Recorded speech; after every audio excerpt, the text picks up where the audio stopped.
भारत ने मालदीव को एक और ऐसा झटका दिया है जिससे मालदीव कई सालों तक नहीं उभर पाएगा। और मालदीव के प्रेसिडेंट का भारत से दूरियां बनाना मालदीव के ऊपर ही भारी पड़ चुका है। और भारत ने मालदीव को इस बार ऐसी जगह पर चोट पहुंचाई है वह कई सालों तक दर्द देने वाली है, क्योंकि अभी तक तो भारत के द्वारा मालदीव को एक्सपोर्ट होने वाले कुछ फूड प्रोडक्ट पर ही रोक लगाया गया था।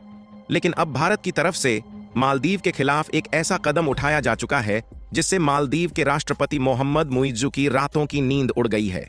पूरी अपडेट क्या है इस वीडियो में समझते हैं, लेकिन वीडियो में आगे बढ़ने से पहले मालदीव के खिलाफ भारत के इस शानदार कदम के लिए वीडियो को एक लाइक करके चैनल को सब्सक्राइब जरूर कीजिएगा। देखिए, अब मालदीव ने चावल, दाल और गेहूं समेत सभी अनाजों को तुर्की से इंपोर्ट करने का फैसला ले लिया है।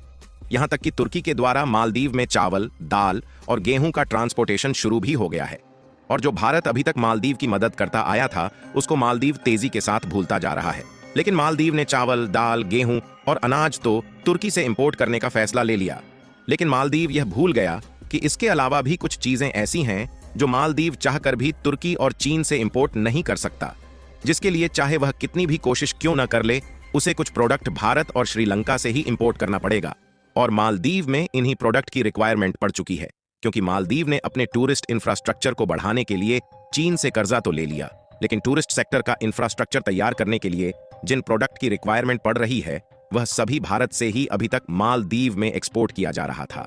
और अब उसी प्रोडक्ट को मालदीव भारत से सोर्स नहीं कर पा रहा, जिससे मालदीव का टूरिस्ट सेक्टर अस्त व्यस्त हो चुका है। दोस्तों, हम बात कर रहे हैं सीमेंट, स्टील और आयरन की, जिसके लिए मालदीव सदियों से भारत पर ही डिपेंडेंट है। और अब मालदीव ने चीन और तुर्की के साथ हाथ मिला के तो ये भूल चुका है कि कुछ प्रोडक्ट ऐसे हैं जो हम चाह कर भी चीन और तुर्की से इंपोर्ट नहीं कर पाएंगे। उसके लिए केवल भारत से ही मदद मांगना होगा।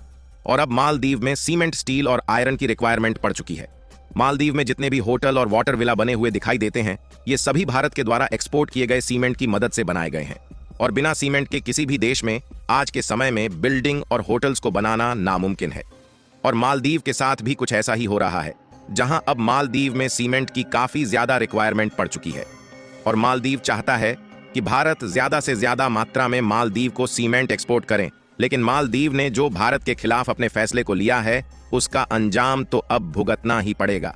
मालदीव हर साल लगभग $7 मिलियन की अकेले सीमेंट ही इंपोर्ट करता है, जिसमें 90% सीमेंट अकेले भारत के द्वारा एक्सपोर्ट किया गया है, जबकि 10% में श्रीलंका और नेपाल ने मालदीव को सीमेंट का एक्सपोर्ट किया है। यहां तक कि श्रीलंका के द्वारा जो सीमेंट मालदीव में एक्सपोर्ट किया गया है उसमें ज्यादातर भारतीय कंपनियां ही शामिल हैं, क्योंकि श्रीलंका में सीमेंट प्रोडक्शन के लिए भारत की कई सारी कंपनियां अपनी प्रोडक्शन यूनिट एस्टेब्लिश कर चुकी हैं, जहां पर भारी मात्रा में सीमेंट का प्रोडक्शन होने के साथ साथ दूसरे देशों को भी एक्सपोर्ट किया जाता है। अगर पिछले एक साल में देखा जाए तो हमने करीब $103 मिलियन के सीमेंट को दूसरे देशों में एक्सपोर्ट किया है, जिसमें भारत के द्वारा सबसे ज्यादा श्रीलंका, नेपाल और बांग्लादेश को सीमेंट का निर्यात किया गया है।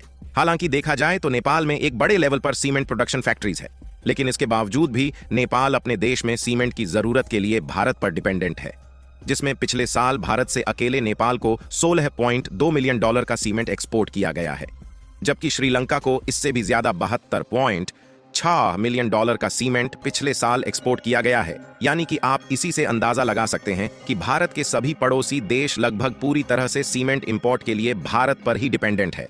यहां तक कि भारत की सीमेंट इंडस्ट्री इंडियन इकोनॉमी में भी डोमिनेट करती है, जिससे भारत की अर्थव्यवस्था को भी एक बड़ा फायदा होता है। भारत के द्वारा दूसरे देशों में एक्सपोर्ट होने वाली सीमेंट कंपनियों में अल्ट्राटेक, एसईसी और डालमिया जैसी कंपनियों के सीमेंट शामिल है। जबकि अगर मालदीव में भारत के द्वारा सीमेंट एक्सपोर्ट देखा जाए तो टोटल सीमेंट एक्सपोर्ट का एक बहुत छोटा सा हिस्सा ही मालदीव में एक्सपोर्ट होता है। लेकिन इसी छोटे से हिस्से से मालदीव में उपस्थित सभी होटल्स और वाटर विला बनाए गए हैं। और हमने आपको पहले भी बताया कि मालदीव अपनी टोटल सीमेंट जरूरतों का 90% हिस्सा अकेले भारत से इंपोर्ट करता है। लेकिन मालदीव ने चीन के साथ मिलकर जो गलतियां की है उसके कारण भारत ने भी मालदीव के ऊपर अपनी प्रतिक्रिया को स्टार्ट कर दिया है। जहां पर बड़ी खबर यह है, इस समय मालदीव भारत से सीमेंट इंपोर्ट नहीं कर पा रहा है, इसीलिए मालदीव तुर्की और चीन से सीमेंट एक्सपोर्ट करना चाहता है। लेकिन अच्छी बात यह है कि चीन और तुर्की मालदीव को सीमेंट एक्सपोर्ट करने के लिए तैयार नहीं है। वैसे देखा जाए तो मालदीव ने खाने पीने का आइटम तुर्की से इंपोर्ट करने का तो फैसला ले लिया, लेकिन मालदीव ने इस बात पर ध्यान नहीं दिया कि यह डिसीजन मालदीव की टूरिस्ट इंडस्ट्री के लिए कितना ज्यादा भारी पड़ सकता। क्योंकि जहां मालदीव चीन के द्वारा लिए गए कर्ज से अपनी टूरिस्ट सेक्टर को बढ़ाना चाहता है, तो उसके लिए भारत से सीमेंट इंपोर्ट नहीं कर पा रहा है। इसके अलावा भारत ने अपनी सीमेंट इंडस्ट्री को और भी ज्यादा बढ़ाने के लिए दक्षिण कोरिया के साथ FTA एग्रीमेंट को भी साइन कर लिया, जिसमें इंडिया और दक्षिण कोरिया के बायलैटरल ट्रेड को बढ़ावा देने की बात की गई है। और इस FTA से भारत को काफी ज्यादा फायदा होने वाला है, क्योंकि इसके अलावा भारत ने साउथ कोरिया के अंदर अपने व्हीकल्स के एक्सपोर्ट को भी बढ़ाने जा रहा है। और आपको मालूम होगा कि इंडिया का ट्रांसपोर्टेशन मार्केट जिस तेजी के साथ बढ़ रहा है, उससे ग्लोबल मार्केट में भी अपनी जगह को बनाना शुरू कर दिया है, जिसके लिए टाटा ग्रुप ने ऑलरेडी एक बहुत बड़ी इन्वेस्टमेंट को पहले से ही शुरू कर दिया है।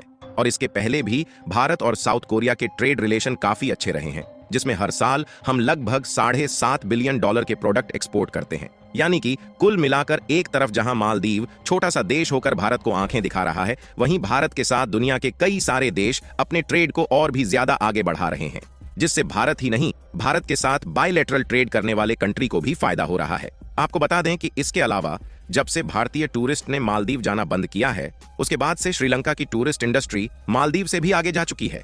यानी कि मालदीव चारों तरफ से पिछड़ता जा रहा है। बाकी आप लोगों को क्या लगता है कि इतना सब होने के बावजूद भी मालदीव दोबारा से भारत से मदद मांगने की गुहार लगाएगा या नहीं? अपनी राय कमेंट में जरूर बताएं। और मालदीव के खिलाफ भारत के इस नए कदम के लिए वीडियो को भी एक लाइक जरूर कर दीजिए।